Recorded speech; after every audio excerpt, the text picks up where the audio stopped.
എങ്കിൽ അവർക്കൊരു സ്വഭാവമുണ്ട്, അവർ ഉയരത്തിലേക്ക് നോക്കും, ഉയരത്തിലുള്ളത് അന്വേഷിക്കും, ഉയരത്തിലുള്ളത് ചിന്തിക്കും.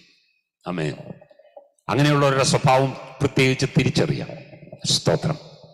വിശ്വാസികളുടെ പിതാവായിരിക്കുന്ന അബ്രഹാമും ലോത്ത് യാത്ര തിരിച്ചപ്പോൾ ഇരുവരെയും ദൈവം സമ്പന്നരാക്കി മാറ്റി. ഭയങ്കര സമ്പത്താരണ്ടിലും. സ്തോത്രം. സമ്പത്ത് വർദ്ധിക്കുമ്പോൾ മിക്കവാറും തല്ലും വഴക്കും ഒക്കെ ഉണ്ടാവുമല്ലോ. സ്തോത്രം. അന്നും ഉണ്ട്, ഇന്നും ഉണ്ട്.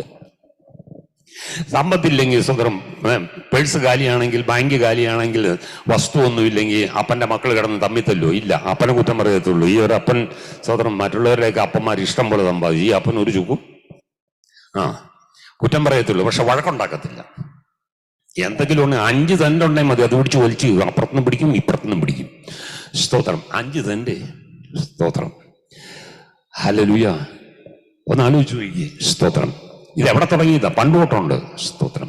പണ്ടുതൊട്ടുണ്ട്. ഹല്ലേലൂയ. അപ്പോ സ്തോത്രം, അബ്രഹാമും ലോത്തും അവർ രണ്ടായിട്ട് പിരിഞ്ഞു. സ്തോത്രം. അബ്രഹാം വിശ്വസിച്ചിറങ്ങിയതാ, ദൈവത്തെ നോക്കി ഇറങ്ങിയതാ. അതുകൊണ്ട് അബ്രഹാമിന് നല്ല ഉറപ്പുണ്ട്. സ്തോത്രം. ദൈവം എത്തിക്കേണ്ടിടത്ത് എത്തിക്കും. ലോത്ത് ദൈവത്തെ നോക്കി ഇറങ്ങിയതല്ല, ലോത്ത് അബ്രഹാമിനെ നോക്കി ഇറങ്ങിയതാ. അതാ വ്യത്യാസം. നമ്മൾ ആരെ നോക്കി ഇറങ്ങിയത്? ഒരു മനുഷ്യനെ കണ്ടിട്ടല്ല ഇറങ്ങി. ഒരു മനുഷ്യനുമല്ല നമ്മെ വിളിച്ചത്, ദൈവമാണ് നമ്മെ വിളിച്ചത്. ദൈവത്തെ നോക്കി ഇറങ്ങിയത്. ഹല്ലേലൂയ. അതുകൊണ്ട് ഒന്നും ചെയ്യത്തില്ല, മനുഷ്യനൊന്നും ചെയ്യാൻ പറ്റത്തുമില്ല.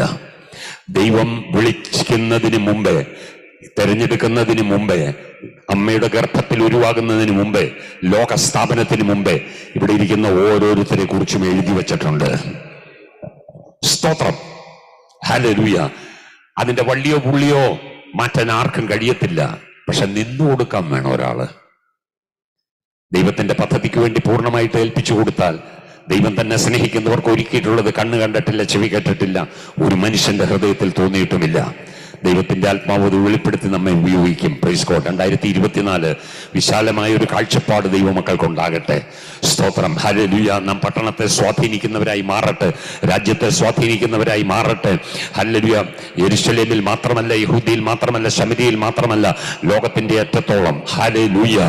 ദൈവത്തിന്റെ സാക്ഷിയാകുവാൻ കിട്ടുന്ന അവസരങ്ങളെല്ലാം ഉപയോഗിച്ചോണം. ഇനി അവസരങ്ങൾ അധികം കിട്ടത്തില്ല. എത്രയും പെട്ടെന്ന് ഹല്ലേലൂയ കർത്താവിന്റെ നാമത്തിന്റെ മഹത്വത്തിന് വേണ്ടി പ്രയോജനപ്പെടുവാൻ ഇടയായി തീരട്ടെ.